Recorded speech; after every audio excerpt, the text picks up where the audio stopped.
We're starting chapter 6. This first lesson is called Operations on Functions.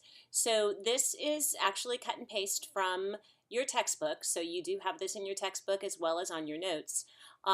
What basically all this is saying is we can add, subtract, multiply, and divide two different functions. So the notation and how you would read this, for addition, you would read this first one as f plus g of x equals f of x plus g of x. F minus g of x equals f of x minus g of x. F times g of x equals f of x times g of x. And f divided by g of x equals f of x divided by g of x. Now you have, for division, you have this condition that g of x cannot be equal to 0, and that's because when you're dividing with a fraction, you can't have 0 in the denominator. So we have some examples that we're going to take a look at. The first one, if f of x is 3x squared plus 7x, and g of x is 2x squared minus x minus 1, find f plus g of x. So to find this, we just have to take f of x plus g of x.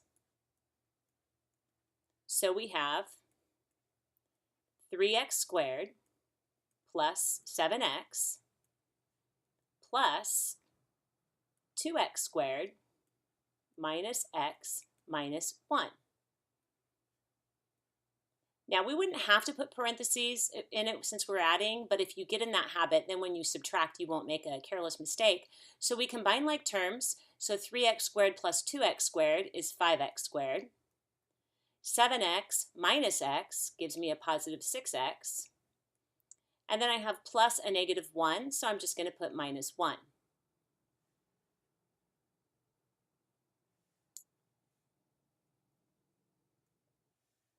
Okay, so this next one, now we're going to find f minus g of x. So we're going to take f of x minus g of x. So I have 3x squared plus 7x minus 2x squared minus x minus 1.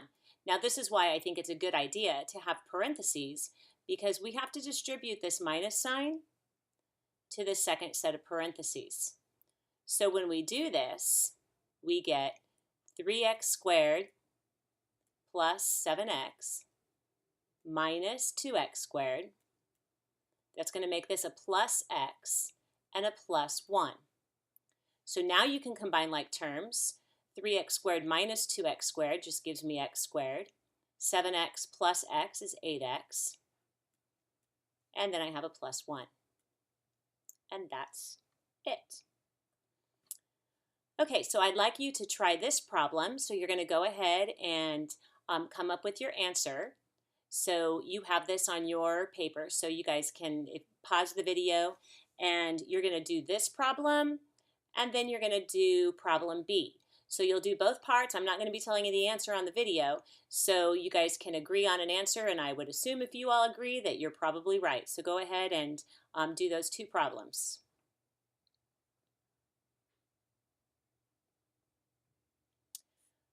Okay, so hopefully you got those answers right. So now we're going to go on and talk about multiplying and dividing. So to do f times g of x, which is what this says, we're just going to take f of x times g of x. Well, we've done that before, so we're going to take 3x squared minus 2x plus 1, and we're going to multiply by x minus 4. Now, keep in mind when you multiply this, you really are just doing the distributive property. You're going to multiply x by the 3x squared, the minus 2x, and the 1, and then you're going to multiply the negative 4 times the 3x squared, the minus 2x, and the 1. Now, the reason why I will often do this in a box is just because it helps you to organize your work, but it is just the distributive property.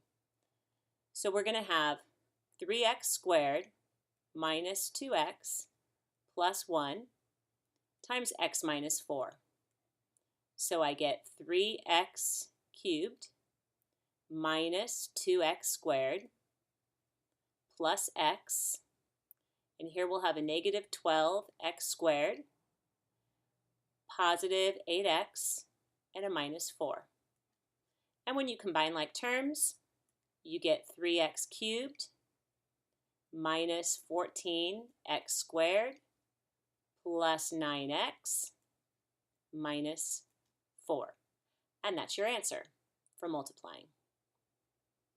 Now for the division problem,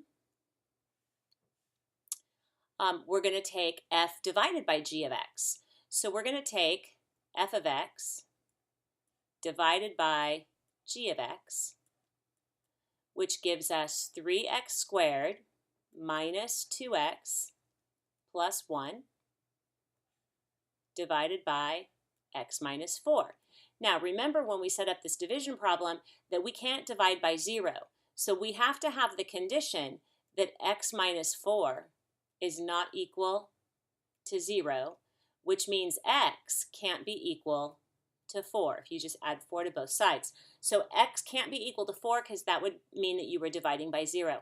Now if you wanted to, you could attempt to see if this, if x minus 4 was a factor of 3x squared minus 2x plus 1. If you wanted to try synthetic division, you could, but you don't have to. So sometimes that's nice to do. If this worked out evenly, you might want to simplify that, but in this case, that it wouldn't simplify. So you've got a couple problems to practice, and I think you have a part D as well. Yes, you have a choice D. So you have this on your handout. So if you would go ahead, and we're going to pause the video.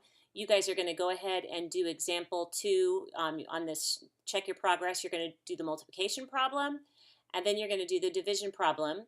And again, I don't have the answers on here, so you guys will have to agree on whether or not you have the answers. So pause the video, do the problems. When you guys are ready and you've discussed them, then you can go on.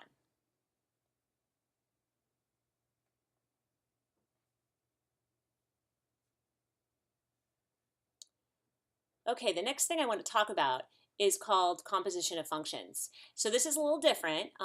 You'll have to kind of follow along here. We've done something similar to this once before, but this time what we're going to look at is we're going to actually take, when you compose something, you're taking things and putting them together.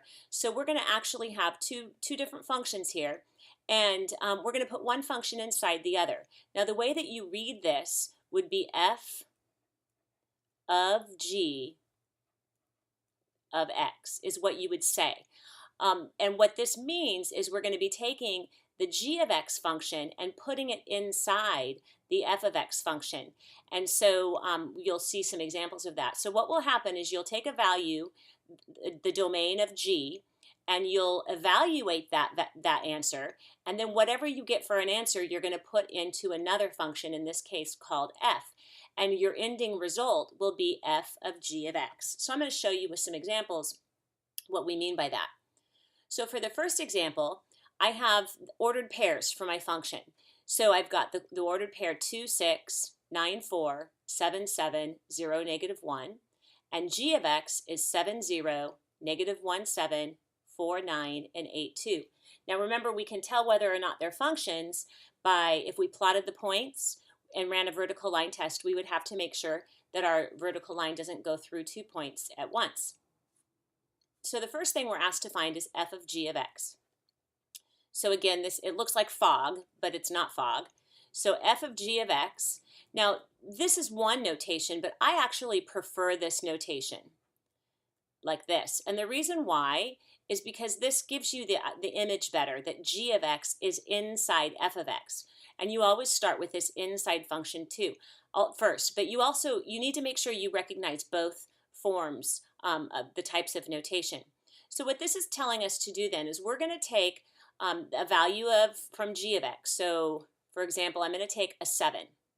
And if I take a 7, I get a 0 out for an answer. So if you input a 7 into g of x, your output is a 0. Well, now that output, the 0, I'm going to look up here in f of x, and here I see the value of 0. And what do I get out? I get out a negative 1. So my first value, or my first ordered pair, we put in a 7, we got out a 0, we put in a 0, we got out a negative 1. So that would be my first ordered pair in f of g of x. So then I go to the next number, I get a negative 1. If I put in a -1, I get out a 7. So now I go to my other function, and if I put in a 7, I get out a 7. So we put in a -1, and we got out a 7. Okay, now I go to the 4. If I put in a 4, I get out a 9. So I go to the other function. If I put in a 9, I get out a 4. So 4 goes to 4. And the last one, if I put in an 8, I get out a 2. So I look up here, I see a 2, and I get out a 6. So my 8 goes to a 6. And this would be how I would define my function f of g of x. Now let's do g of f of x.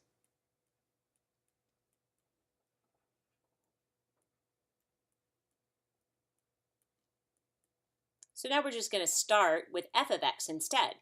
So I start with a 2, and I get out a 6. So I look for a 6. Don't have one. So the 2 doesn't go with anything. So that value is undefined in my composite function g of f of x. So I'm going to go to the next number. If I put in a 9, I get out a 4. So I look down here for a 4, and I get out a 9. So my first ordered pair here is 9, 9. Next one, if I put in a 7, I get out a 7. So I go to my other function. If I put in a 7, I get out a 0. So my next one, I started with a 7, and I got a 0. Now I go to a 0. If I put in a 0, I get a -1. And if I go to a -1, I get out a 7. So I started with a 0, and I ended with a 7. Now you might be asked for the domain and range of these. For example, for f of g of x, the domain would be 7, -1, 4, and 8. Because remember, the domain is all the x values. The range of f of g of x would be -1, 7, 4, and 6. And you could do similarly with these values down here. So if you're asked to find the domain and range or to list those out, that's what you would do. Okay, so now here, this one's a little different because here we're asked to find f of g of x and g of f of x, but now we're given function values instead. So for the first one, so let's do f of g of x. So again, I like this notation, but be familiar with both. So this is telling me to take g of x, which is here, and put it inside f of x. So you're going to put it inside wherever you see an x. So we've done something similar to this before. So I'm going to be evaluating f, that's the outside function, g of x is 2x minus 1. So that means wherever I have an x in this function f, I'm going to put in a 2x minus 1. So I get 3 times 2x minus 1 quantity squared minus 2x minus 1 plus 4. Now, when you go through this, you can put this in a box, multiply it out, FOIL it, or you can use the shortcut I've talked about. Square the first term, square the 2 and the x, you get 4x squared. Multiply these, you get -2x, and then double it, you get minus 4x. And square the minus 1, you get plus 1. You have to distribute the minus sign, so it's going to make it a minus 2x and a plus 1, and then you have a plus 4 at the end. Now we have a 3 here, so we have to distribute that 3, so we get 12x squared minus 12x plus 3, and then we still have the minus 2x plus 1 plus 4. So our final answer for this one would be 12x squared minus 14x plus 3 plus 1 plus 4, so we have plus 8. And that would be my answer for f of g of x. Now, the question says to state the domain and range for each combined function. You should recognize that this is a quadratic function. So we know that the domain for this one would be all real numbers. And because it's a quadratic function and it's an even degree polynomial, my range is going to be dependent upon the y value of the vertex. So if you were to take the opposite of b over 2a, which would be a 14 over 24, and then you could reduce that, and take that value, plug it into this function to see what the y value would be. And I'm just going to write down, I'm not going to take time to do this right now. So it's going to be y is greater than or equal to, and I'm just going to write, remember we called that k, the k value of vertex. Now, on your homework, don't do that. You're going to actually evaluate that, but that's what you would do. All right, so now we're going to go the other direction. And let's...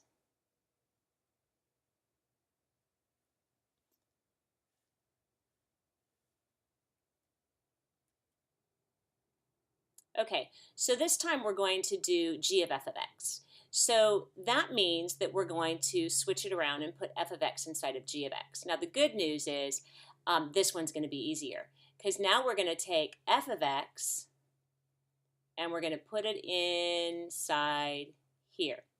So I'm going to have g of 3x squared minus x plus 4. So that means wherever I have an x, I'm going to replace it with this expression. So I get 2 times 3x squared minus x plus 4, and then that was a minus 1. So this time I don't have to do the whole FOIL or multiplying it out. I just have to distribute.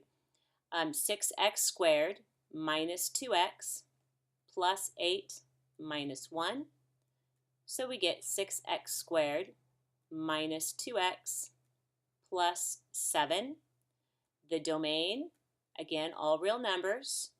And the range, and again, this is also a quadratic, so you would do the opposite of b over 2a, plug it in to find the value. So again, it's y is greater than or equal to whatever that k value is of the vertex. But I know you guys know how to do that, so you could do that part of it. Okay, I think you have a couple practice problems to try.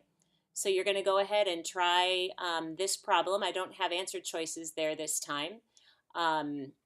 So go ahead and do those, and hopefully you guys will all agree on those. Actually, I do have these answers hidden in this box right here. So if you could please pause the video and do that problem, and then when you come back to it, I'll reveal those answers.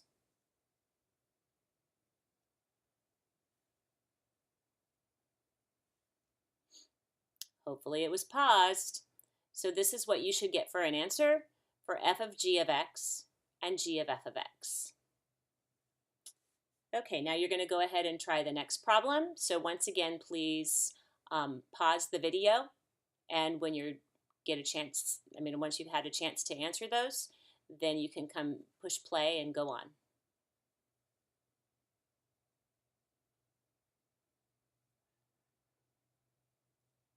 Okay, so this is what you should have gotten for those 2 answers. So you can check that, and then now that you're done with this lesson, go ahead and work on your homework assignment, which should be on the board.